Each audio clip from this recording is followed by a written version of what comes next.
أعوذ بالله من الشيطان الرجيم بسم الله الرحمن الرحيم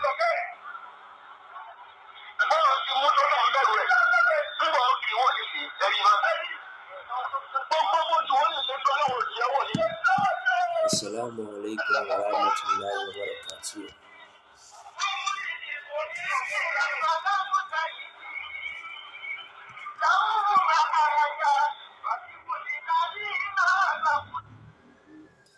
اللهم صل على سيدنا محمد وعلى آله سيدنا محمد وسلم. Kí Ọlọ́run ọlá Ọlọ́run orí ajẹ́jẹ́ tó ẹ̀kọ́ máa bá ṣíwájú ayé. Ìkẹ́ Ọlọ́run orí ajẹ́jẹ́ tó ẹ̀kọ́ máa bá àwọn ẹni rere, àwọn bàbá àlùbáríkà tí wọ́n ti lọ, bàbá àròjù kẹ́ ojú kẹ́ sórí kábàárì àwọn ẹni rere tí wọ́n ti lọ. Akí Ọlọ́run akí ànábì, akí Ọlọ́run akí ànábì, akí Ọlọ́run akí ànábì sallallahu alayhi wa sallam. Ànábì olùkìlọ̀, olùfúnni nírò dùnnú, àánú fún gbogbo ayé. Akí Ọlọ́run akí ànábì.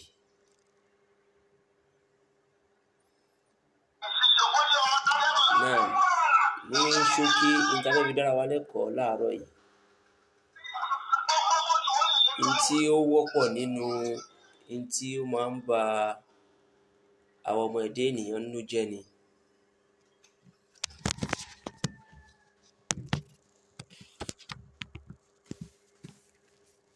Ìdájọ́ fi dára wa lẹ́kọ̀ọ́ láàárọ̀ yìí. Ntí ó máa ń ba àwa ẹ̀dá ènìyàn nínú jẹ́ púpọ̀ púpọ̀. Àwa tí à ń wojú Ọlọ́run fún ọmọ bíbí, yálà ọkùnrin ni àbí obìnrin. Torí ìwojú Ọlọ́run fún ọmọ bíbí ọ̀nà méjèèjì náà ló máa ń pín sí. Nígbà míì ó lè jẹ́ obìnrin ló máa ní problem. Nígbà míì ó lè jẹ́ ọkùnrin ló máa ní problem. Wọ́n á wájú wá máa ṣe wàhálà, wọ́n á máa dààmú, wọ́n á máa ṣe wàhálà, wọ́n á máa ṣe wàhálà lórí àìrọ́mọbí.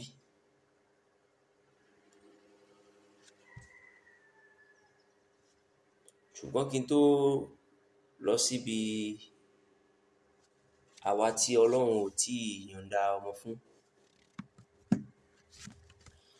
mo kọ́kọ́ fẹ́ kí gbogbo wa náà, pàtàkì jùlọ mo fẹ́ kí gbogbo àwa jọ̀mọ́ tákùlà àìzùmọ̀kúta, ẹ jẹ́ kí a bẹ̀rù Ọlọ́run ní kọ̀kọ̀ ní gbangba. Mo fẹ́ kí gbogbo àwa jọ̀mọ́ tákùlà àìzùmọ̀kúta ká bẹ̀rù Ọlọ́run ní kọ̀kọ̀ ní gbangba. Mo kí àmírà mi láti Ayọ̀bọ̀ Command, Alájà Mariam Àjọkẹ́, assalamu alaikum, ẹ káàárọ̀. Ọlọ́run ní fara ní, Ọlọ́run ní dá yín láàmú. Ẹ kú gbìyànjú, ẹ kú jihad. Ìfàyàbalẹ̀ tó pé Ọlọ́run máa ń ṣe fún yín. Mo kí gbogbo àwa jọ̀mọ́ tákùlà àìzùmọ̀kúta, Tákùlà Islamic International Foundation. Mo kí gbogbo wa, a kú gbìyànjú lójú ọ̀nà ẹ̀sìn Ọlọ́run. Ẹ̀sìn tọ́lọ́run, a kú gbìyànjú láti bí ọ̀pọ̀lọpọ̀ ọjọ́, oṣù, ọdún tí a ti ń pèpè sẹ́sìn. Mo kí gbogbo àwa jọ̀mọ́ tákùlà náà láti Kano, Kaduna, Nasarawa, Abuja, Èkìtì, Oǹdó tó fi dẹ́kọ̀, Ògùn, kákàkiri ibi tí Ọlọ́run kádàrá pa wá, Ọ̀ṣun, Kwara. Mo kí gbogbo wa pátápátá pé salamu alaikum wa rahmatullahi wa barakatuh. Àláfíà Ọlọ́run kó má fi ẹnì kankan wá sílẹ̀. Ìwọ Ọlọ́run wọlá dédé àsìkò yìí, má dà wá láàmú, má jẹ́ kí àmú dà wá. Má dà wá láàmú, má jẹ́ kí àmú dà wá. Ọ̀tọ̀ ni kéèyàn máa dààmú, ọ̀tọ̀ ni kí àmú máa dààyàn. Ṣẹ́rí tí èèyàn bá ń dààmú, ó lè decide láti má dààmú mọ́ fúnra rẹ̀. Ẹni tó ń dààmú ó máa decide kò ní dààmú mọ́ fúnra rẹ̀ ni o. Ìjà ń pè ní kí àwọn máa dààmú ni wípé jẹ́jẹ́ ni mọ́tò tó wà expensive wà ńlẹ̀, ó wá ń sáré kó fẹ́ ra mọ́tò yẹn ní dandan ó máa wá wàkúwà á dẹ̀ rí ikú rí. Ṣe rí pé òun fúnra ẹ̀ ló ń dààmú ara ẹ̀. Lára kí èèyàn máa dààmú òun ni kí ó máa wo aago aláago ṣiṣẹ́, òun wọ́n mi ò tó, á wá lọ fẹ́ fi gọ̀gọ̀ rí tipátipá lórí pé ó ń wo aago aláago ṣiṣẹ́. Mo kí pírẹsidẹ́ǹtì Tákùlà Alhaji Abdulaziz Akínọlá Ìmọ̀lọ́ba Babalódógúnyán ọlọ́jà rí pẹ́, pírẹsidẹ́ǹtì fún gbogbo ẹgbẹ́ Tákùlà pátá ní tilé tóko. Mo kí àmìra yín náà ọlọ́run ní dáìlà. Mo dẹ̀ kí àwọn ìyá ẹgbẹ́ wa látòrí Alhaja Bọ́lá Sis nìbàdàn, Alhaja Miriam lóṣòdì, Alhaja Kíkẹ́lọ́mọ Junaid. Mo kí defense minister wa Alfa Tajudeen ọlọ́run òjọ yín. Assalamu alaikum wa rahmatullahi wa barakatuh. Ẹ káàárọ̀ sà. Family ńkọ́ ọlọ́run ní fara ní sà. Ẹ kú gbogbo ìgbà. Ìfàyàbalẹ̀ ọlọ́run tó pé ọlọ́run ní fi wọ́n yín. Mo kí àmìra wa láti Èkó, Alhaja Abibat Amori. Mo dẹ̀ kí àmìrú yín náà, àfá Àríṣekọ́lá, àfá Ọ̀rọ̀bọ̀, àfá Àlùbáríkà. Mo á kí àfá àgbà fún gbogbo ẹgbẹ́ Tákùlà, àfá Yunus, Sheikh Yunus Adéyínká. Mo kí gbogbo yín. Iṣẹ́ tẹ́ rán èmi ọmọ yín náà ni mò ń jẹ́ o. Ẹ̀yin lẹ ní ká máa ní pé Islam dandan ni fún wa láti ṣe. Bẹ́ẹ̀ ni dandan ni, kò sí rọ́mbẹ̀. Torí kò sí ní tá a gbọ́dọ̀ mú déwájú Ọlọ́run àfi ẹ̀sìn àlàáfíà. Islam òun lẹ̀sìn tọ́lọ́run tí ò rújú, ẹ̀sìn tí Jésù ṣe tó fi kú, ẹ̀sìn tí ànábì ṣe tó fi kú, ẹ̀sìn tí gbogbo ànábì Ọlọ́run pátá Islam ni gbogbo wọn mú wá. Àbáwárí àwọn àfáà kan lénìí tí wọ́n wá ń bọ́lọ́run ṣe dìbéètì lórí wípé ẹ̀sìn méjì mẹ́ta ló wà, Ọlọ́run fún wọn sùúrù.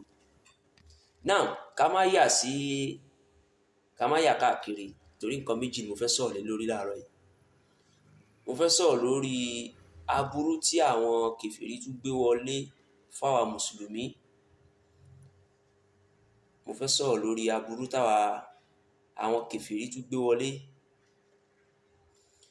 There is a video tí wọ́n ṣẹ̀ṣẹ̀ ń gbé káàkiri, ìwọ lè ti rí tipẹ́, àwa ṣẹ̀ṣẹ̀ rí ni. Bá ṣe wá ṣẹ̀ṣẹ̀ rí, a gbọ́dọ̀ sọ̀rọ̀ lórí ẹ̀. Ṣé rí fídíò yìí tí mo fẹ́ play yìí, mo máa play ẹ̀, gbogbo wa máa gbọ́. According to ẹni tí ó ń kó ti voice yìí jáde, ó ní àwọn Christian ni wọ́n lọ ṣe fídíò yìí. Wọ́n wá pín device yìí sí gbèríko fún gbogbo àwọn Fúlàní, torí èdè Fúlàní ló fi ṣe device yìí, láti fi máa confuse wọn sójú ọ̀nà tí ò tọ́, láti má fi lè jẹ́ kó sin lọ́wọ́ mọ́ bó ṣe ń sìn tẹ́lẹ̀. Torí ṣe mọ̀ pé gbogbo wa náà la mọ̀ wípé Islam ibi tó ti múlẹ̀ jù náà ni north side, yálà Haúsá, Fúlàní àtàwọn èdè bẹ́ẹ̀ Islam fẹsẹ̀ múlẹ̀ mẹ́ dáadáa.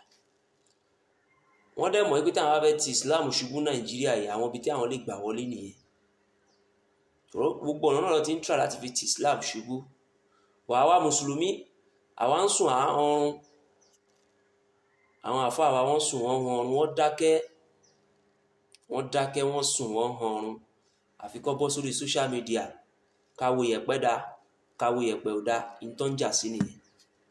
Gbogbo alámọ̀ pọ́lọ̀ nìkan lọ́ba tí máa ń rí ohun tí ẹ̀dá kan ò lè rí. Ọlọ́run nìkan lọ́ba onímọ̀ kọ̀kọ̀ àti gbangba. Ẹ̀yin ọ̀pọ̀lọpọ̀ àfáà ilẹ̀ ń jẹ́ kí ọmọ tí ò lẹ́kọ̀ọ́ máa jìrì ọ̀rọ̀ lára yín. Nígbà tí ẹ bá ń sọ pé iyẹ̀pẹ̀ wíwò dá, aburú tẹ̀ ń ṣe sínú Islam pẹ̀lú gbogbo jákujàku tẹ̀ ń sọ lẹ́nu yìí. Ànábì kan wò yẹ̀pẹ̀, ànábì kan ṣe kíní kan, you are speaking rubbish. Ṣé ànábì kan wò yẹ̀pẹ̀, ṣé ànábì yẹn làwa tẹ̀lé? Ṣé ànábì tó ń wò yẹ̀pẹ̀ yẹn òun ló rán sí wa táwa tẹ̀lé? Universal prophet ló rán sí gbogbo ayé, ṣó wò yẹ̀pẹ̀? Ẹ wá lọ́mọ tí ò lẹ́kọ̀ọ́ kan jèrè ọ̀rọ̀ rárá yín, kò ṣe ní máa jèrè ọ̀rọ̀, èèyàn máa wò yín gan gbà mí bá inú èèyàn mọ̀ bàjẹ́. Ṣé ẹ̀ encourage àwọn èèyàn? Gbogbo wa la mọ̀ wípé àwọn ìyàwó wa ń tojú bọlé aburú tó bí sínú Islam yóò kéré. Wáyé tẹ́tí wọ́n encourage ẹ máa wá àwọn àdísì kan ẹ máa wá jáde, ànábì kan wu yẹ̀pẹ̀, ànábì kan ṣe kinní kan.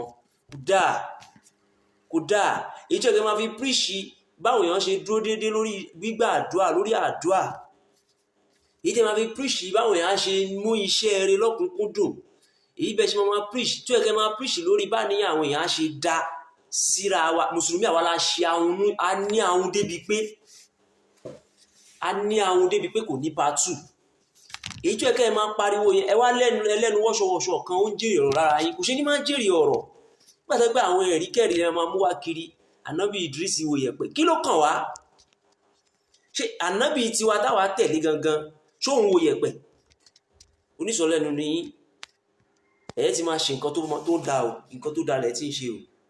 Ẹ máa bọ́ sórí àwọn nǹkan míì tí owó kí wọ́n kàn máa jẹ́ kí wọ́n ó wà irritating. Ẹ lọ stop láti máa sọ pé àwọn iyẹ̀pẹ̀ wíwò kò sí láì fi ń bẹ̀. Kò sí láì fi ń bo, kò sí láì fi níbo níbi iyẹ̀pẹ̀ wíwò ń bo, kò sí láì fi níbo láì fi wà ń bẹ̀ tààrà pàápàá.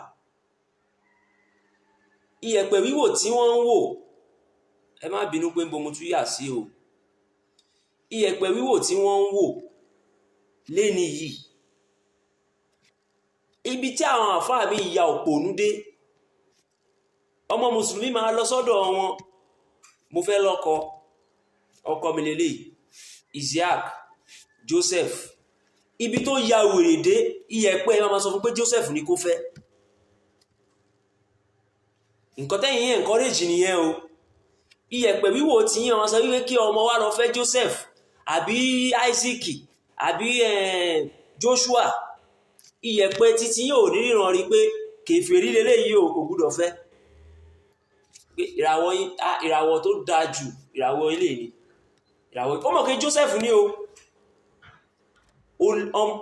Ṣé ẹ lé ọmọ yẹn kó nù Islam ni àbí ẹ dá padà sójú ọ̀nà Islam? Torí pé ìtàpọ̀lọpọ̀ àwọn ọmọ wa bá ń lẹ̀ tẹ́lẹ̀tẹ́lẹ̀ ọ̀rọ̀ burúkú tó bá ń lẹ̀ ni pé obìnrin ò lẹ́sìn, ọ̀rọ̀ tí ò dáa ni ọ̀rọ̀ rúnrùn. Kí ló jẹ́ pé obìnrin ò lẹ́sìn? Ṣé ń gbà tọ́lọ́ ní pé ká sin òun ṣó sọ wípé ẹ̀yin obìnrin o ẹ̀yin ò lẹ́sìn, ọkọ tẹ́ bá ti fẹ́ lẹ̀sìn yín? Kí ló ń jẹ́ bẹ́ẹ̀? ẹ̀yin ẹ̀dẹ́ èèyàn ẹ̀sìn mi lọ́lọ́run sọ, kò dárúkọ bóyá ọkùnrin àbóbìnrin àbọ́mọdé àbágbàlagbà. Iyẹ̀pẹ̀ yín tẹ̀ ń wò yìí, òun lè máa lọ máa sọ fáwọn ọmọ pé kó fẹ́ Isaac àbí Joseph àbí kinní kan. Iyẹ̀pẹ̀ tiẹ̀ ò ní sọ wípé Isiaq, Ismail, Ibrahim bẹ́ẹ̀ lọ kò ní mú. Iyẹ̀pẹ̀ ò ní mú o. Iyẹ̀pẹ̀ ò ní mú mùsùlùmí láyé. Kèfèrí ní iyẹ̀pẹ̀ máa mú kèfèrí. Òun lẹ́yìn àfáà kan tí wọ́n á encourage kó dáa wàláì kò dáa. Ẹ ń dójú ti Islam lórí social media. Ẹ wá lẹ́lẹ́nu wọ́ṣọwọ́ṣọ òṣì kan ò ní máa bú yín. Ẹlẹ́nu wọ́ṣọwọ́ṣọ èmi ò support ẹ o, torí pé èmi ò tiẹ̀ like ara, torí pé mi ò fẹ́ni tí máa ń bú àwọn àgbàlagbà. Èmi ò tiẹ̀ fẹ́ni tó máa tiẹ̀ máa bá mi fi ṣé Ádámù ta yín rárá. Àbẹ́ni tó máa bá mi máa fi Mùdírù Mọ́ríkàsì ta yín, mi ń bá ẹni náà mi ti ẹ̀ ń bẹ́ẹ̀ náà ṣe rárá. Ẹni tó máa ń bẹ àwọn bàbá rẹ̀ tí wọ́n ráyé lò tó bá ń fi wọ́n ta yín, èmi ò tiẹ̀ ń bá wọn ṣe àtọ́. Ṣùgbọ́n ẹ̀yin kìíní yìí ẹ̀ ń fẹ́ jẹ́ kó máa jèrè ọ̀rọ̀, ẹ̀ ń fẹ́ jẹ́ káwọn èèyàn máa rí pé ó dàgbé nǹkan tó ń sọ yẹn ọ̀rọ̀ wà ńbẹ̀, kò dẹ̀ sọ̀rọ̀ ńbẹ̀, kò sọ̀rọ̀ ńbẹ̀. Torí pé gbogbo àwọn bàbá tó fi ń ta yín tó bá yẹ pé ó láṣọ rẹ̀ lórí ìkọ́ni kò ní ṣerú ẹ̀. Ṣùgbọ́n ẹ̀yin ti ń fà á báyìí, ànábì kìíní kan wù yẹ̀pẹ̀, ànábì kìíní kan wù yẹ̀pẹ̀. Ṣé ẹ máa burú tí iṣẹ́ wíwò tójú bọlé òṣì yìí tó ti fi ba yí àwọn ọmọ yìí jẹ́? Kò lè jókòó àdúrà fún 2 weeks wọ́n máa dìde ní àfún oògùn ṣíṣe. Wọ́n bìlíìfù nínú ká lọ máa wo nǹkan. Ọlọ́run nìkan lọ́ba fínímọ̀nà, ọba ànúrù, ọba ìmọ́lẹ̀, orin kan lọ́ba tó lè tàn mọ́lẹ̀ sí ní àjò ẹ̀dá kankan. Àwọn tí wọ́n ń wo kinní náà wọn rírí àjò wọn wò. Èyí tó bá rọ́gbọ́n dá sí tiẹ̀ tó ró lè jà, òun lè má rò bóyá ayé wọn dà. Wáì tẹ́yìn náà ò rí yẹ̀pẹ̀ yẹn wò kẹ́ lọ jókòó sásó rock. Wáì tí ẹ rí yẹ̀pẹ̀ wò kẹ́ ní kí àwọn yín lọ jẹ́ House of Assembly member. ẹ má máa encourage nǹkan tí ò dáa mọ́, shit lẹ́ encourage, you are just encouraging rubbish lẹ́ encourage. Ànábì kìíní kan wo yẹ̀pẹ̀, ànábì òṣì kan wo yẹ̀pẹ̀, astagfirullah. Ànábì wo yẹ̀pẹ̀, ànábì tí wà ló wo yẹ̀pẹ̀ ni. Ọlọ́run ní ká gba àwọn ànábì gbọ́ ni, ká gba gbogbo wọn gbọ́ ni. Ànábì tí wà la máa tẹ̀lé, torí la rán sí gbogbo ayé. Ànábì tá a rán sí gbogbo ayé la máa tẹ̀lé, kì í ṣe ànábì kìíní kan wo yẹ̀pẹ̀, ànábì kìíní kan wo yẹ̀pẹ̀.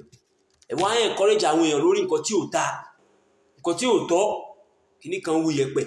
Ẹ wá ń jẹ́ kí lẹ́nu wọ́ṣọ̀wọ̀ṣọ̀ kan kó máa lẹ́nu ọ̀rọ̀.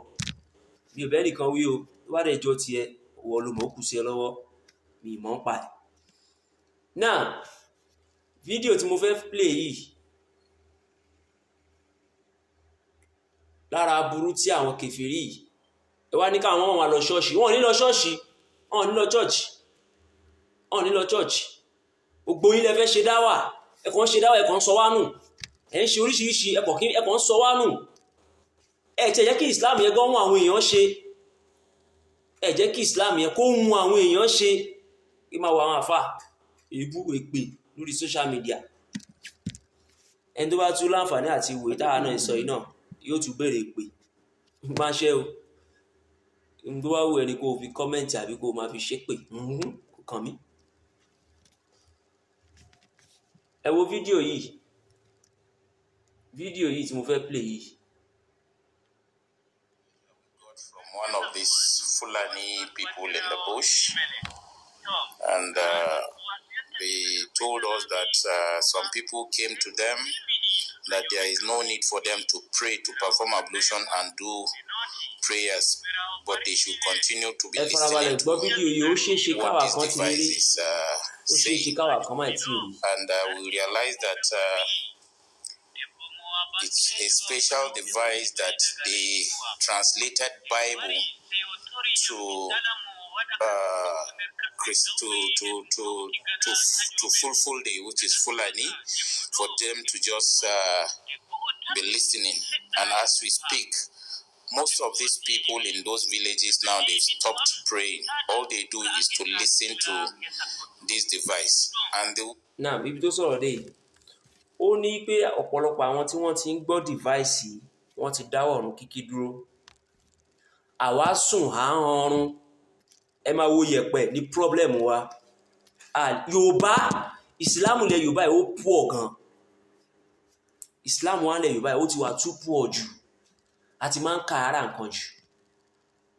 Kíní yẹn bọ̀ mọ́ kíní yóò dá o, ká máa wo ẹni tó ń encourage ká wo yẹ̀pẹ̀ yìí, ó mọ̀ pé ò kì í ṣe o. Why are you encouraging it?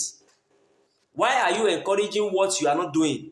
Wo kí n wo yẹ̀pẹ̀, kí ló tó yẹ encourage ẹ̀? Fàwọn tó ń wọlé náà, àwọn wọn dìdìrín tó dẹ̀ ń wọlé lọ bá wọn náà kọ́ máa lọ bá wọn. Yẹ̀pẹ̀ wíwò wà láì kò dáa. Mọ́tò pa àfáà kan ní Owódé Ajégúnlẹ̀ lẹ́kọ̀ọ́. Àfáà tápàlà máa ń pè àfáà yẹn. Àwọn tó bá mọ story tí mo fẹ́ sọ yìí, wọ́n mọ̀ pé mi parọ́. Tó ẹni tí mo mọ̀ dáadáa ni. Ìjọ́ tí BRT máa pa, kò rí Yẹ̀pẹ̀ ò ríran sọ fún. Ó wo Yẹ̀pẹ̀ láàárọ̀ ọjọ́ yẹn o. Ó yẹ kí Yẹ̀pẹ̀ sọ fún pé BRT máa pa ẹ bó ṣe ń lọ yìí o. Yẹ̀pẹ̀ ò sọ fún. You are encouraging rubbish. Bí mo ṣe like àfáà tó ń encourage Yẹ̀pẹ̀ wíwò ètò yìí, mo like ẹ̀ gan. Máa wo program ẹ̀ dáadáa.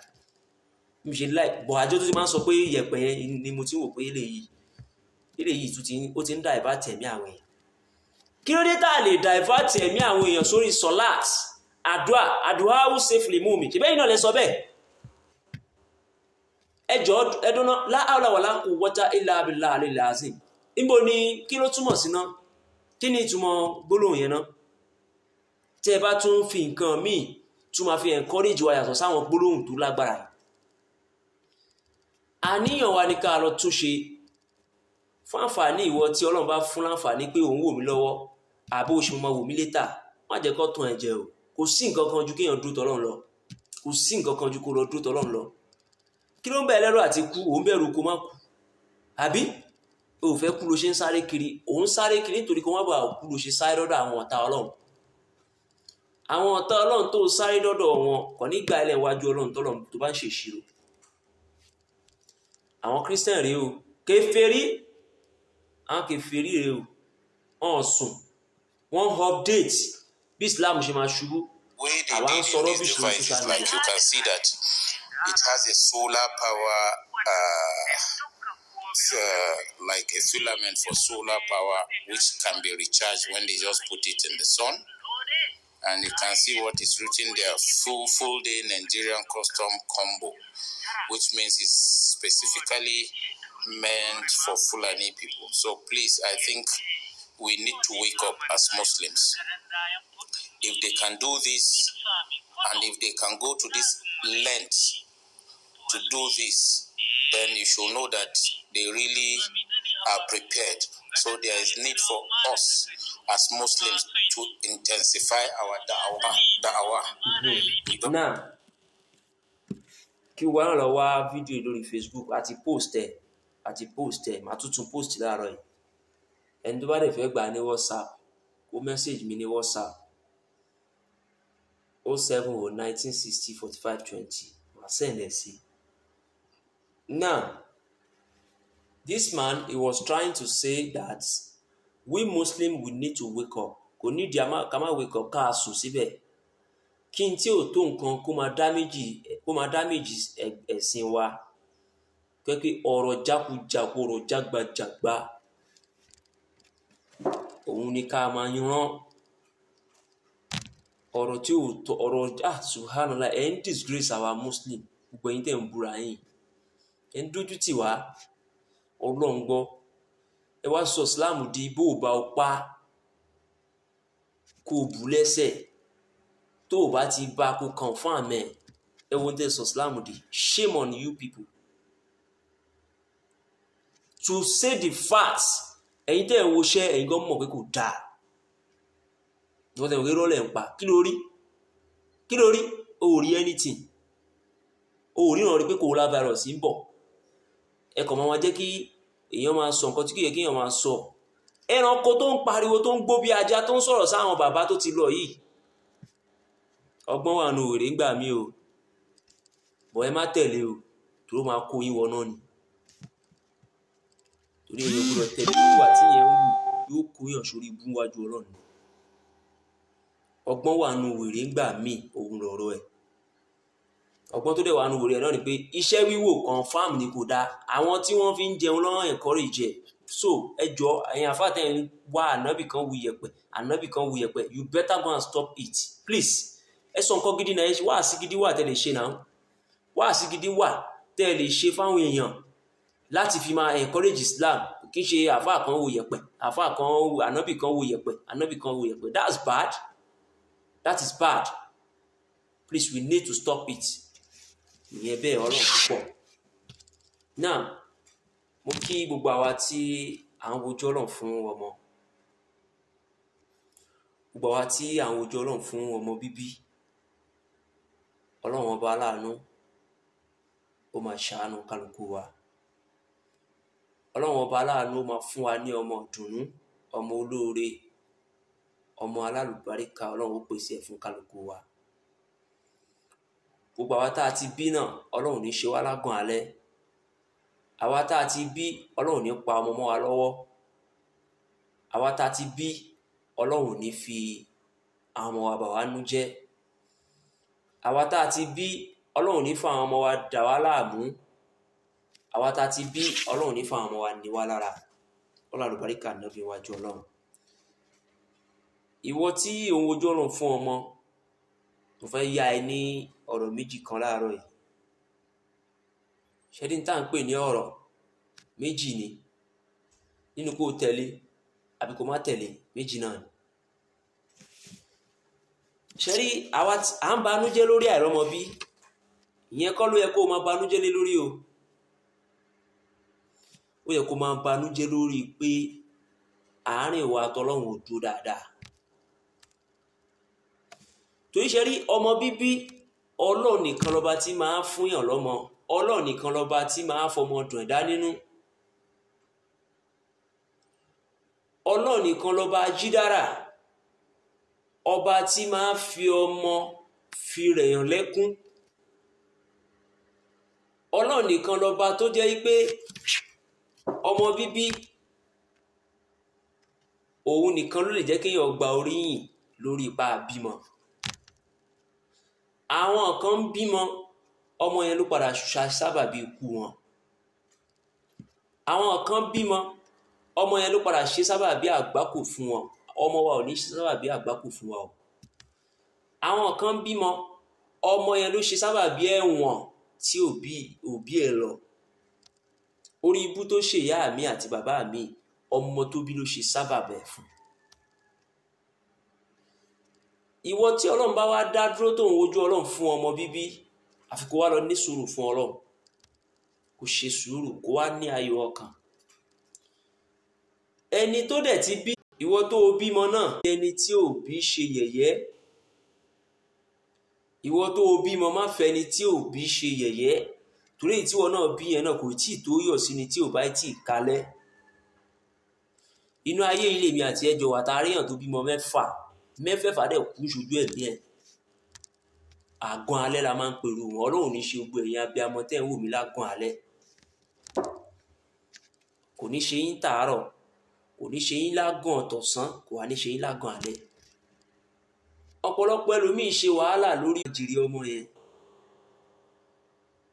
ọmọ náà sì kú. ìgbà tó tásìkò tó yẹ kó máa jèrè wàhálà ẹ̀, ọmọ náà wá kú mọ́ lójú. Ọlọ́run ní ṣe gbogbo ẹ̀yin abiyamọ, Ọlọ́run ní ṣe bẹ́ẹ̀ fún yín. ẹ ní ṣe wàhálà lásán lórí àwọn ọmọ yín, ẹ ní ṣe wàhálà lásán lórí gbogbo ohun tẹ́ ẹ bá ṣe wàhálà lé lórí. ìwọ tó ń wojú Ọlọ́run fọ́mọ, banújẹ́ mọ níwọ̀n, banújẹ́ púpọ̀ lórí àìrọ́lọ́run súnmọ́ ni. dá oorun mọ́jú lórí àìrọ́lọ́run súnmọ́, má dá oorun mọ́jú lórí pé o fẹ́ lọ club, má dá oorun mọ́jú tó o fẹ́ lọ ságbo ẹnìkan. dá oorun mọ́jú, banújẹ́ lórí àìsúnmọ́ Ọlọ́run, dá oorun mọ́jú lórí pé o fẹ́ fi súnmọ́ Ọlọ́run. ṣọmọ bíbí, Ọlọ́run ó fún ọ lọ́mọ. àlàyé nìyẹn o lórí àwa tá à ń wojú Ọlọ́run fún ọmọ. máa banújẹ́ púpọ̀ lórí ọba tó lè fọmọ dùn ẹnu. máa banújẹ́ púpọ̀ lórí ọba tó yẹ pé òun nìkan ló ní ọmọ ọ̀dùnnú lọ́dọ̀. máa banújẹ́ lórí ọba tó jẹ́ pé àrà tó bá fẹ̀ dé ẹ̀dá kò sẹ́ni tí ó bí. èyí tó ń bú àwọn àfáà yẹn náà Ọlọ́run ló fi dára o. Ọlọ́run ló fi dára, ó dẹ̀ ń bú àwọn àfáà, àwọn bàbá tó pé ẹni tí ó sọ pé kì í wọn ṣe èèyàn rí kò sí. àwa réyàn tó bọ́ta tó wá sọ pé ẹni báyìí ṣe èèyàn rí láìláìlá lẹ́nu ẹ̀, kí àwọn sọ̀rọ̀ sí ṣe Adam ṣe pé àgbákò tí ó ṣe bízì ni, ó bízì ni. ìyàtọ̀ á jẹ́ òun sọ̀rọ̀ sí ṣe Adam, òun sọ̀rọ̀ sáwọn bàbá ṣe Kamorudeen, àwọn àfáà ń dásọ̀lá àti àwọn àfáà rí tó ti lọ. ìyà tó máa jẹ́ bízì ni o, ó ń gbé wéètì lọ́wọ́. tí àyẹn bá gbé wéètì tán wàá mọ̀ pọ́lọ́wọ́ òkè ṣọmọ South Africa. mo kí ọ̀gá wa àfáà Yunus Adéyínká, àfáà àgbà fún gbogbo ẹgbẹ́ Takula, ọlọ́ba fi láyà balẹ̀. òun sọ̀rọ̀ sáwọn àfáà, àwọn bàbá tó yẹ pé lẹ́ni àwọn ló jẹ́ kí wọ́n là wá lójú lọ sọ wá dẹni ire. ìyàtá jẹ́ bízì ni, ìyàyẹn ń gbé wéètì lọ́wọ́ máa bú wọn lọ. Ọlọ́run ní jẹ́ ó dákẹ́ má dákẹ́ máa sọ̀rọ̀ sáwọn bàbá tó ti lọ. banújẹ́ mọ níwọ̀n lórí àìrọ́lọ́run súnmọ́, banújẹ́ mọ níwọ̀n lórí ipò òrọ́lọ́run súnmọ́. ṣọmọ bíbí, Ọlọ́run lọ́ba tí máa fi ọmọ rẹ̀ dálẹ́kún. ẹni tó ti bí má fẹni tí ò ì bí ṣe yẹ̀yẹ́, torí kò tí ì tó yọ̀ sí èyí tó ń bẹ lọ́wọ́ tiẹ̀ náà tí ò bá tí ì kalẹ̀. inú ayé yìí náà la wà téèyàn kan bímọ mẹ́tẹ̀ẹ̀ta òun ló fọwọ́ ẹ̀ sí wọn. Ọlọ́run ní ṣe bẹ́ẹ̀ fún gbogbo ẹ̀yin abiyamọ tẹ́ ń wò mí, ẹ ní fọwọ́ yín gbọ́mọ sí. ọba tí máa fi ọmọ dùn ẹ̀dá nínú, gbogbo ohun tó bá jáde lára kálukú apáta Ọlọ́run fi dùn wá nú. banújẹ́ mọ níwọ̀n lórí pé òun wojú Ọlọ́run fún ọmọ. má sọ̀rọ̀ òdì sí Ọlọ́run ọba tó dá ẹ, má sọ̀rọ̀ àlùfàǹṣá sí Ọlọ́run. torí ṣe rí ilé kíkọ́, owó níní, ọmọ bíbí, it's just a form. bíi pé èèyàn kàn cash form ní gbogbo ẹ̀ ṣe rí inú ayé. in tí ó kù ẹ́ kù náà ni dáadáa ẹ̀ ń ṣiṣe àti ẹ̀sìn ẹ̀ níwájú Ọlọ́run. in tí o máa ṣàkáǹtì ẹ̀ dáadáa ẹ̀ ní ṣíṣe, ẹ̀sìn ẹ̀ ní ṣíṣe níwájú Ọlọ́run. ìyàwó ló kọ sọ́lọ́ ńgbà tó wà láyé, ìyàwó ló kọ sáwọn ẹrú Ọlọ́run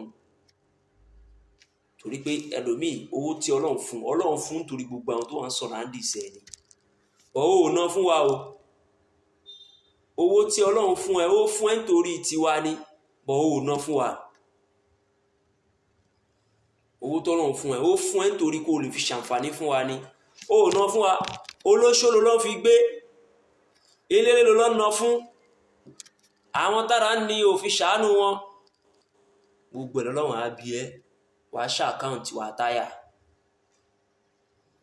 wàá ṣàkáǹtì ó máa táyà mo kí ọ̀gá wa àfọ́tàjú ní Ọlọ́run òjọ́ yín òfurufú láyé Ọlọ́run ìfara ní my defence minister our national defence minister for takula ìfàyàbalẹ̀ Ọlọ́run tó pé Ọlọ́run bá ń fi kàn yín Ọlọ́run ìfara ní láéláé àpárá sí aburú kíró tóbi Ọlọ́run ní gbé báyìí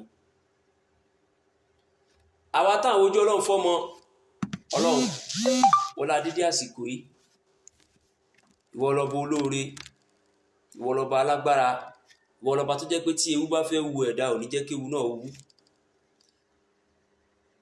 ọlá pé ògo wọ Ọlọ́run nìkan ni kò sẹ́ni tí ó bẹ̀ jẹ gbogbo àgàn tí wọ́n ń bẹ lọ́run fún ọmọ Ọlọ́run wọlá dídí àsìkò yìí bá fún ọlọ́mọ ọ̀dùnnú àwa tá a ti bínú Ọlọ́run má fún wa lọ́mọ ìbànújẹ́ má fún àwọn àbàwá nú jẹ́ má fi àwa tá a jẹ́ ọmọ náà fáwọn òbí wa má fi wá bá àwọn òbí wa nú jẹ́ wọlá àlùbáríkà Kùránì wọlá àlùbáríkà Bẹ́tìlẹ̀ àtíkì wọlá àlùbáríkà Aṣíwájú ayé la hawla wala quwwata illa billah àdìtú ọ̀rọ̀ ó máa ń ṣògùn bá ní o kí kálukú máa yọ mú ẹ jẹ́ ká stop láti máa encourage iṣẹ́ wíwò àwa àfáà ẹ jẹ́ ká stop láti máa encourage iṣẹ́ wíwò àwa àfáà ẹ jẹ́ ká stop ẹ mọ̀ pé kò dáa ẹ̀yin lẹ̀ ń fún ẹlẹ́nu wọ́ṣọwọ́ṣọ yẹn lọ́rọ̀ sọ mo tún sọ ẹ jẹ́ ká stop láti máa encourage ànábì kan wo yẹ̀pẹ̀ ẹ jẹ́ ká stop ànábì sallallahu alayhi wa sallam òun la rán sí gbogbo ayé ànábì Idris tó wo yẹ̀pẹ̀ kan rán sí wa o ọ̀rọ̀ yín dàbí ẹ̀yin tẹ́ ẹ̀ encourage ànábì kan wo yẹ̀pẹ̀ ọ̀rọ̀ yín dàbí ọ̀rọ̀ àwọn olè kèfèrí yẹn ni inú Old Testament ní ká máa gbàdá mẹ́wàá wà ìyẹn nìkan lọ́rí lò Nehemiah chapter 8:4-5-6 tí wọ́n ti júwèé ìrun kíkí inú Bible kọ̀rí yẹn lò ṣùgbọ́n èyí tó yọ owó wọ́n tẹ̀lé yẹn iyẹ̀pẹ̀ ìwúwò náà máa ń yọ owó òun lẹ́sìn àpá ànábì kan ló wù yẹ̀pẹ̀ ìrun kíkí là ànábì wá preach for 13 years sallallahu alayhi wa sallam ànábì wá preach ìrun kíkí fún 13 years kò sọ fẹ́ máa wo yẹ̀pẹ̀ o preaching ànábì ẹmọ Ọlọ́run lọ́kan fún 13 years ló fi pariwo kó tó introduce ìrun after 13 years sorry àṣìwí ò táṣì sọ ìrun kíkí lànábì ní ká máa kí ẹgbààwẹ̀ ẹyàn sàká ẹmọ Ọlọ́run lọ́kan ó dẹ̀ kọ́ wa ní ìwòsàn oríṣi nínú Kùránì ẹni tó bá mọ̀ràwọ̀ wò kówó ràwọ̀ tiẹ̀ náà kóhun náà lọ jókòó síbi tí Buhari wà tó bá mọ̀ràwọ̀ wò wó ìràwọ̀ tá a fi máa ṣẹ́gun Boko Haram tó bá mọ ìràwọ̀ wò wó ìràwọ̀ tí ẹni tá a máa lò fún Nàìjíríà yìí tó fi máa dùn wá nú ìdìbò ló tún bọ̀ ní 2 years coming ẹni tó máa jẹ president Nàìjíríà ìwọ náà bá wa wò ó kó o pariwo sáyé ṣe ọ̀rẹ́ àwọn ẹlẹ́sìn kèfèrí yẹn wọ́n ní Donald Trump ló máa wọlé àwọn mugun wọ́n ti mọ̀ pé Donald Trump ó favour Christian dáadáa mugun ni wọ́n nígbà tọ́lọ́run máa fi wọ́n ṣẹ̀ sí ọ̀ọ́bì yín kò wọlé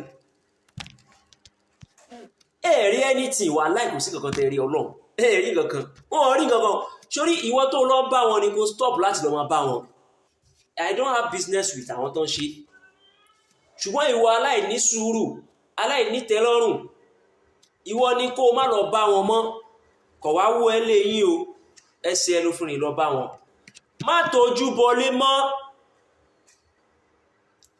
bọlé mọ́ dúró tọlọ́run ọba àrà ọba tó jẹ́ pé òun nìkan ló lè dára tí ò sẹ́ni tí ó bí má tójú bọ̀bì kankan mọ́ má tójú bọ ẹni wù ẹ̀ mọ́ kò sí ní tẹ́nìkan lè ọ̀fà ẹ̀ wọ́n máa sọ ẹnu ni bó bá ṣe mọ̀ ọ̀run kí máa kí má ti torí pé o tí ìmọ̀ odidi Kùránì ò lè kírun o mo didi Kùránì mi ní lè kírun irun yẹn mi mọ̀ kí dáadáa máa kí bó bá ṣe mọ̀ interview sá lọ ṣọ́ọ̀ṣì nìyẹn after all mi kú mọ̀rún kí dáadáa náà bó ṣe mọ̀ yẹn náà máa kí bẹ́ẹ̀ ta ló sọ fún ẹpọ́ lọ́wọ́ ní gbà ràn ẹ̀ ṣáwọn ọlọ́run tó ń kírun fún ni èyí tó fi máa lọ di kèfèrí pátápátá bó ṣe ra mọ́ kí níwọ̀nba yẹn máa tẹra mọ́ máa kí níwọ̀nba díẹ̀díẹ̀ ó máa mú ẹ lára díẹ̀díẹ̀ wàá mọ̀ kí dáadáa má kí rárá yẹn ni ò dáa torí àì máa kírun ẹ rárá yẹn ló mú ẹ ló jẹ́ kí èṣù ẹ̀pù ẹ láti ti gba ilé Ọ̀ṣun Òṣogbo lọ wọ́n fẹ́ ṣọdún Òṣogbo owó ara aṣọ fíyàn mẹ́wàá ẹ̀sìn ló ń ṣe tó mọ̀. Don't encourage iṣẹ́ wíwò mọ́ sórí pé òyìnbó àti Yorùbá mo sọ papọ̀ ẹ̀yin àfáà tẹ́ encourage ìmọ̀ òye ẹni ìmọ̀ òye ẹ ló ṣe sọ pé kàn lè wo kinní kan rubbish lẹ́ ń sọ lẹ́nu wàláhì rubbish because àwọn people yìí ọ̀pọ̀lọpọ̀ àwọn ọmọ wa tó lọ ń wo ẹwẹ́ ẹni tí mo fẹ́ fẹ́ Christian lọ́wọ́ ní kó mú o kọ́ ní sọ kó mú Muslim o ibi tó useless dé kèfèrí lọ́wọ́ sọ pé ìràwọ̀ yín da ẹ wo bó ṣe lé ọmọ wa kó lójú ọ̀nà ẹ̀sìn mùsùlùmí ẹgbẹ́ wọn ní sọ pé kó mú kọ́ ní sọ pé ìràwọ̀ wọn da ìríkùrí ló máa ń rí kò pè ní o wallahi tallahi kò pè ní tó bá pè ní àwa gan náà ti woṣẹ́ dáadáa náà wọ́n ti woṣẹ́ fáàràn dáadáa àmọ́ ogun tó ń wò fún wa ń gbà yẹn àmọ́ lẹ́vù tọ́lọ̀ ní kàwà lẹ́ni àní àáfàá tápà bí a ti ló pa lẹ́kọ̀ọ́ iyẹ̀pẹ̀ ló owó iyẹ̀pẹ̀ kú iyẹ̀pẹ̀ ò sọ fún pé bí a ti ló máa pa àáfàá tápà àwọn tó bá jẹ́ ọmọ K2 my 12 Ajégúnlẹ̀ Owódé ọmọ àáfàá tí mi ń sọ yìí gbà tí bí a ti máa pa iyẹ̀pẹ̀ ò sọ fún pé bí a ti là pa. Shame on you people, shame on you. Ẹ fẹ́ máa bọ́lọ̀ ń tún tí ò tú wọ́n máa sọ àwọn kátikàti kọmọkéwì kò ṣe yé wọn pẹ̀lẹ́ ìwọ tó mọkéwù tó ń gbà tọ́lọ́run sọ̀rọ̀ pé ẹni tó ní ọlọ́dọ̀ òun ọlọ́run ẹni tó mọkéwù lọ́lọ́run sọ pẹ̀lẹ́ olódo kò sí ẹni tó ní àpọ́nlé lọ́dọ̀ ọlọ́run jẹ́ tó páyà ọlọ́run nìkan lọ ẹ̀yin bẹ̀rù ọlọ́run lẹ́yìn encourage àwọn èèyàn kọ́ máa kó ònú Islam you are encouraging people tẹ́ bá fi lè ń sọ pé ká máa wo ṣé ó da ẹ̀yìn encourage àwọn èèyàn kọ́ máa continue láti máa kó ònú Islam nìyẹn torí iṣẹ́ wíwò òṣì náà làwọn èèyàn wò títí tó fi wò dé ṣọ́ọ̀ṣì tó fi mú wọn mọ́lẹ̀ ńbẹ̀ wọ́n wo iṣẹ́ títí lọ́ fi dé ṣọ́ọ̀ṣì tó fi mú wọn mọ́lẹ̀ ńbẹ̀ ẹ jẹ́ ká stop gbogbo kínní ẹ jẹ́ ká stop láti máa encourage àwọn ọmọ wa ká stop láti máa encourage àwọn ọmọ wa fún tí ò tọ́ ọlọ́run ò ní sọ wá nù o ìwọ tó lọ ń bá wọn má lọ bá wọn mọ́ o lọ bá wọn àáfàá tí wọ́n ní àdúrà lọ́wọ́ tó dájú tí ó tó bá ti mọ Fátíà ó kú oríire problem ta ní àmọ́ àníyàn wa ò dáa àníyàn tó dáa bí èèyàn ṣe bẹ́lú mi ṣe ń wò mí sáwọn àwòbí kí n kú ni bí màá wo bó ṣe ń sọ̀rọ̀ ó ní pé iṣẹ́ wíwò dáa tó yẹ kó mọ̀ pé òun jẹ́ ń bẹ̀ ni bèrè lọ́wọ́ ara ẹ̀ látijọ́ tó ti ń tojú bọ lé ìtọ́ tí ń bẹ ẹ̀wò ṣáyé ẹ̀ dà sí ìwọ ló mọ ọgbọ́n tó fẹ́ dá sọ́rọ̀ ẹ̀ wáyé ò lè dá sí wọ́n fẹ́ máa bọ́lọ̀ ń tú tí ò tú ni ọ̀bọ onímọ̀ àwọn tí wọ́n ń wo iṣẹ́ òsínláyà ànábì kọ́ bá ànábì wo irú ìyà tó máa jẹ́ ojú òtí gbogbo yín ẹ má encourage tí ò dá mọ́ ẹ jẹ́ ká preach Islam àwọn pípù yìí kò sùn bọ́ ṣe fẹ́ máa gbà wọn bọ́ ṣe fẹ́ máa discourage àwọn èèyàn lójú ọ̀nà Islam lójoojúmọ́ òun ni wọ́n ń wá on update 24/7 wọ́n wá jókòó síbì kan wá ń sọ pé kọ́ wo iṣẹ́ kò ní mínì that's bad that is very bad iṣẹ́ tó dẹ̀ ń wò yìí làwọn kan lọ ń wò tó fi ń gbá wọn wọ́n ń wò wọ́n fi ń bayé wọn jẹ́ wọ́n ń wò wọ́n fi ń sọ wọ́n nù wọ́n ń wò wọ́n fi lọ ń ṣe tí ò tọ́ kí lẹ́fẹ́ kọ́ máa rò sí ẹ̀sìn Islam after àwọn afáwà náà lọ ní kalọ́ máa ṣe òun náà látún ṣe yìí síta tó regret ẹnìyàn ò ní dúró lójú ọ̀nà Islam mọ́ kò ní dúró mọ́ ẹjọ́ ẹ ń lé àwọn èèyàn kó nù Islam ẹjọ́ dáwọ́ gbogbo ìtẹ́ ìṣe ìdúró ẹ jẹ́ kẹ́nu wá kò ń ṣe kẹ́nu wá kò lórí ká máa gé ṣòkòtò èmi ṣòkòtò tèmi ó máa ń dúró dáadáa ni kò dẹ́ ń ṣe by force ní ká nírùngbọ̀n Ọlọ́run ò sọ yí ká wò ó tiẹ̀ jẹ́ kí n rántí lára àwọn àfáà Ahlus Sunnah ó ní wípé ká máa ṣe ṣìnà ó dájú ká dárún wípé kéèyàn ṣe ṣìnà ìyà kéèyàn gé irùngbọ̀n kéèyàn má nírùngbọ̀n ìyà ẹ̀ ó times 10 ìyà ṣìnà. Àwọn àfáà yín ló sọ o, ẹ ti gbọ́ o lè máa wá kiri, èmi ò ń gbé fídíò ní fídíò kò kàn mí. Ó ní pé kéèyàn ṣe ṣìnà bẹ́tà ju kéèyàn fárùngbọ̀n lọ. La ilaha illallah. Kéèyàn ṣe ṣìnà ó bẹ́tà ju kéèyàn, àfáà yín ló sọ o, ẹ̀yin onísálàfí, ẹ̀yin náà lè wá lórí Facebook ẹ máa rí ń bẹ̀. Èmi ò ń gbé fídíò ní fídíò kò kàn mí, mi mọ́ pa ẹ̀. Ó ní kéèyàn máa ṣe ṣìnà, àfáà kan ló wí bẹ́ẹ̀ o, èmi kọ́ mo sọ bẹ́ẹ̀ o, èmi kọ́ o, mò ń kóòtì èèyàn kan ni o. Ó ní kéèyàn máa ṣe ṣìnà ó dájú kéèyàn fárùngbọ̀n lọ. Irùngbọ̀n wọ́n fẹ́ sọ irùngbọ̀n yìí di òòṣà mọ́ wa lọ́wọ́. Anyway, mi ní business. Ṣé pé ẹ̀yin àfáà yìí náà láàrin tí kan bọ́ta lọ́jọ́ wo pé kí èèyàn máa láìdí obìnrin Kùránì support ọmọ àlè níyìn o pẹ̀lú gbogbo oríṣiríṣi kátìkàtì tẹ́ẹ̀kan gbé wọnú ìsìláàmù yìí. Ìyẹn náà bọ́ síta ó jókòó sínú mọ́tò ẹ̀rí bọ̀bọ́ yóò wọ yẹ́lò báyìí, òun náà fa àyà Kùránì ó dẹ̀ fi bá àkẹ́ ọ̀ kí èèyàn máa ẹ má dá lóhùn olórí ibú ni o, ẹ̀rí pé ẹ̀gbóhùn ẹ̀ mọ́, sọ́rí èmi ìfẹ́ ṣépè ó ká mi lára díẹ̀. Ẹ má dá lóhùn o, kí èèyàn máa ládi obìnrin ẹnu tó fi ń bẹ Ọlọ́run ó tí ì láàrí lákúlà gan, òun bẹ Ọlọ́run ò tí ì dá ẹ lóhùn, wá lọ ládi obìnrin disease la pa ẹ́, lọ máa la kó fara wó ìlú, àrùn ló máa pa ẹ́. Ó mọ iye àrùn tóbìnrin ní lójú ara, lọ bá àwọn dókítà tó sọ fún ẹ, tó bá ṣe báyìí lásán àwọn ẹbí àwọn ìjù yẹn àrùn ló máa pa ẹ́. Ìwọ náà máa dá àwọn àfáà burúkú yìí lóhùn, àwọn oníkàkùkà nù Kùránì kan náà jáde ń jọ wo ìyẹn tí pẹ́ ó ní kí ló fi mọ̀ wá pé Kùránì ọ̀rọ̀ Ọlọ́run ni, ṣé ló máa lè. In fact Islam yìí gan ẹ kò ṣáà sọ di jágbajàgba yàmàyàmà mọ́ra yín lọ́wọ́. Anyway, jọmọ́ mùsùlùmí lọ́kùnrin àti lóbìnrin, ẹ jẹ́ ká kàn bára sọ tọrọ láàrin ìṣẹ́jú díẹ̀ kí n tó close video tí mo ṣe. Ṣé ní gbogbo ohun tẹ́ẹ̀rí táwọn people yìí ń ṣe, it is not nǹkan tí Ànábì wá preach fún wa. Islam, it is a pure religion. Ẹ̀sìn tí kò ní àbàwọ́n ẹyọ kan lára ni. Ẹ̀sìn tó kọ́ wa bá ṣe láàánú, ẹ̀sìn tí ó kọ́ wa bá ṣe ní dájú, ẹ̀sìn tó kọ́ wa bá ṣe máa ṣe dára sí ìyàwó wa àtọkọ wa, ẹ̀sìn tó kọ́ wa bá ṣe máa mọ̀ọ́re fáwọn tó bí wa lórí wàhálà tó ṣe fún wa, ẹ̀sìn tó kọ́ wa ní gbogbo ohun tó tọ́ àti ohun tó yẹ ni tí ò rújú. Islam, it is a pure religion, peaceful religion. Kì í ṣe gbogbo àkídà kákídà táwọn tẹ́ ń wò yìí, àwọn àfáà yìí tó gbé wá o, àwọn àfáà tí ẹ̀ bá ládi obìnrin kò sí kìíní kan bẹ̀, kì í ṣe àwọn yẹn o, àwọn àkídà kákídà nìyẹn o.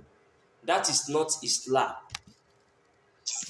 Kì í ṣe àkídà kó o ṣe ṣìnà ó bẹ́tà kó o fárùngbọ̀n lọ o. Islam ti wa kọ́ nìyẹn o. Ó kí alájà Amira Màjọkẹ́, Ọlọ́run ní fara ní láláì. Amira wa ní Ayọ̀bọ̀ command, alájà Amira Màjọkẹ́, Ọlọ́run bá ń fi láyà balẹ̀. Kì í ṣe àkídà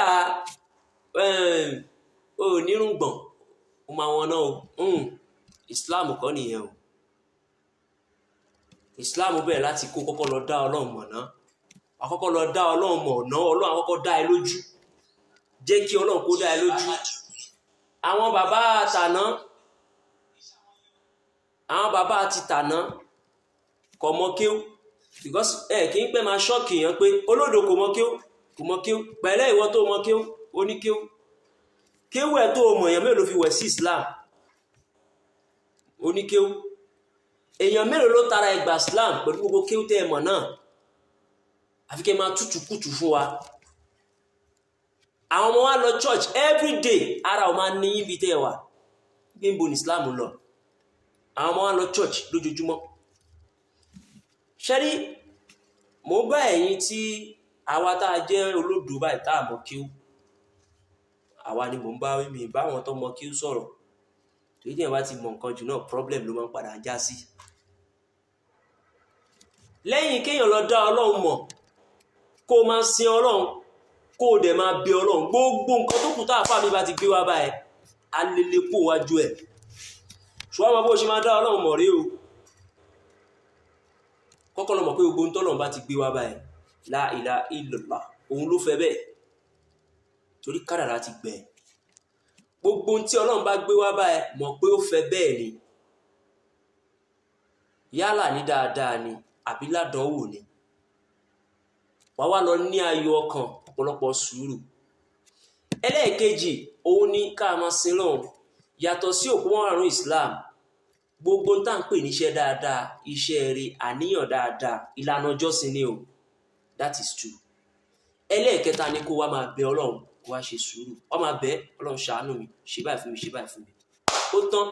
ṣé gbogbo èyí tó kù tó bá ti ń gbé wá báyìí kó wájú wọn o, kò ní tó fẹ́ wọ́n fà ẹ́, kò sí ohun tí wọ́n fẹ́ wọ́n fà ẹ́.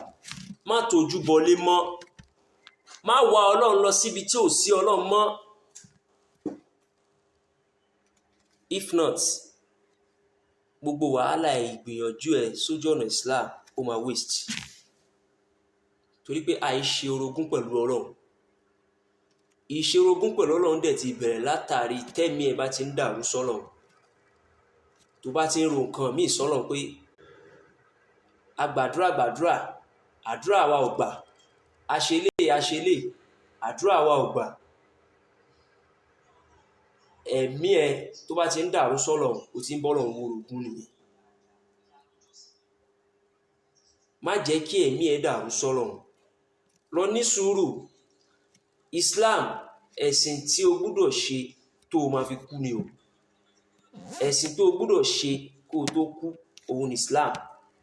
àti ìwọ tó jẹ́ kèfèrí, ìwọ mùsùlùmí lọ ní lẹ́mìí pé ẹ̀sìn ò pé méjì wájú ọlọ́run, àfi kó o jẹ́ akírun kú, àfi kó o ṣe Islam títí tó máa fi bọ́ sọ́dọ̀ ọlọ́run. àìmá ṣe Islam ẹ kó o fi bọ́ sọ́dọ̀ ọlọ́run ó léwu o. don't listen to all these people tí wọ́n ń sọ oríṣiríṣi. ẹwà Islam ní kí wọ́n wò, kọ́kọ́ wo Islam látara ìmúra. ẹ jẹ́ ká wo Islam látara ìmúra. Islam ló ní ẹwà, Islam ló ní ẹwà ara, ká tọ́jú ara, Islam ló ní. ẹ̀kọ́ Islam ní, àánú Islam ní, ká má dájú Islam ní. àwọn kọ̀ọ̀kan kan dánú ráìsì tí wọ́n ń ṣe lẹ́rí tí wọ́n láhun tí wọ́n láàánú o. Islam tiwa ẹ̀sìn tó kọ́ wa ní gbogbo ohun tó dùn tó dán tó rọrùn ni. ọlọ́run ní dà wá láàmú, ọlọ́run ní sọ wá nù. ẹ jẹ́ ká mọ àwọn tá a máa tẹ̀lé, ẹ jẹ́ ká mọ àwọn tá a máa listen sí, ẹ jẹ́ ká mọ àwọn tá a máa fowó wa máa sponsor. má fowó ẹ sponsor àwọn tó jẹ́ pé àkídà tó ń gbé wọnú Islam ó ń lé àwọn èèyàn jáde ń bẹ̀ ni. má fowó ẹ sponsor àwọn tó jẹ́ pé gbogbo tó ń gbé wọnú Islam in tó ń discourage àwọn èèyàn ni. wọ́n ló gbalada sábàbù tí o bá ṣe sójú ọ̀nà Islam lójú ọ̀nà ẹ̀tọ́. mo kí Amiru wa láti Ogun State, Afamosuru láti Ogun State, Amiru àgbà fún gbogbo Ogun State pátápátá.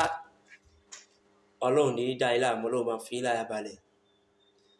àwọn tí wọ́n jẹ́ Amiru àgbà fún ìjọ Takula ní gbogbo Ogun State pátápátá, Amiru wa fún gbogbo Ogun State branch, Amiru àgbà Afamosuru láti ìlú Abẹ́òkúta. ọlọ́run jẹ́ a rí yín pẹ́, ọlọ́run jẹ́ a rí yín pẹ́. náà kò jẹ́ bí ó ṣe jẹ́.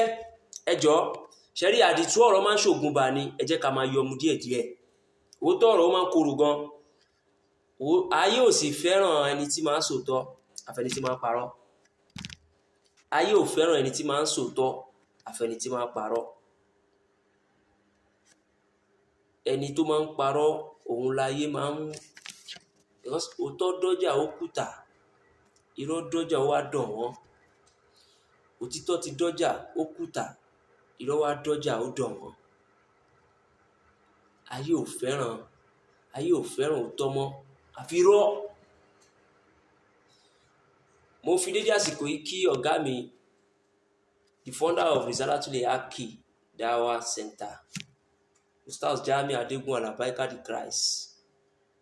Gbogbo wàhálà táwọn yẹn ṣe lójú ọ̀nà ẹ̀sìn, my 100% loyalty to you, 100% loyalty to you, Ustaz Jamiu Adégún Alabaika the Christ.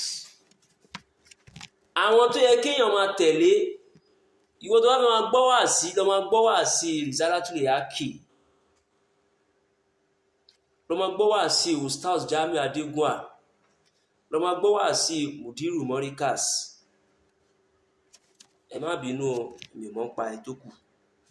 Tó bá fẹ́ gbọ́ wàásí, lọ gbọ́ wàásí Ustaz Jamiu Adégún. Àwọn oní comparative lecture tó gbóná, wàá mọ tó ń pè lẹ́sìn tààrà, ní tó ń pè ní ẹ̀sìn ó máa yí ẹ dáadáa.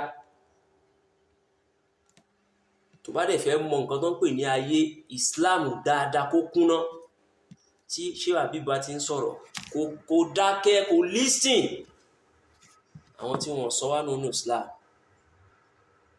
Mo kí Amokomowo láti Ògìjò, Afa Yusuf Amokomowo láti ìlú Ògìjò. Ọlọ́run ní fara ní Ọlọ́run bá dùn yín nú. Àwọn àfáà wa pọ̀ bẹ́ẹ̀ bẹ́ẹ̀ téèyàn gbọ́dọ̀ máa gbọ́rọ̀ wọn, tí wọ́n jẹ́ àfáà dáadáa. Ṣùgbọ́n ẹ má bínú pé mo kàn dárúkọ àwọn méjì. Ustaz Jamiu Adégún, comparative lecture, wàá mọ tinú tẹ̀dọ̀ Bible. Àwọn Christian ò ní jọ ẹ́ lójú, torí nǹkan gbé dání ò yé wọn. Kò yé wọn, tó bá yé wọn wọn ò ní máa ṣe. Tó bá dẹ̀ fẹ́ jẹ́ kí wọ́n bẹ́ẹ̀ tú àdíìsì kó clean sí ẹ, kó bẹ́ẹ̀ tú Kùránì kó yí ẹ dáadáa, lọ máa gbọ́ Sheikh Habib Mudiru Morikas. Ọmọ àlùbáríkà, ṣẹ́rí ọ̀tọ̀ ní kó fi àtọ̀ àlùbáríkà bíyàn, ọ̀tọ̀ ní kọ́lọ̀ tí wàá ṣèyàn lálùbáríkà. Sheikh Habib ó fẹ́ okọ̀ ó gbà, wàá kọ̀ para ẹni o, bàbá fún everybody ni Mudiru Morikas, bàbá everybody òun ni. Tó ká yẹ pé àwọn tó ń parọ́ fún yín yẹn wọ́n ń sòótọ́ fún yín ni.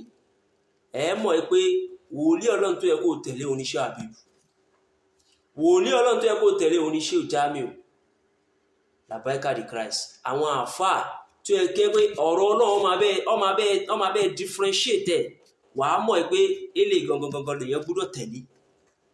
Kì í ṣe àwọn tó ń pín iná, àwọn kí á ti ka Ọlọ́run tó ń pín iná àti ànábì kan wò yẹ̀pẹ̀.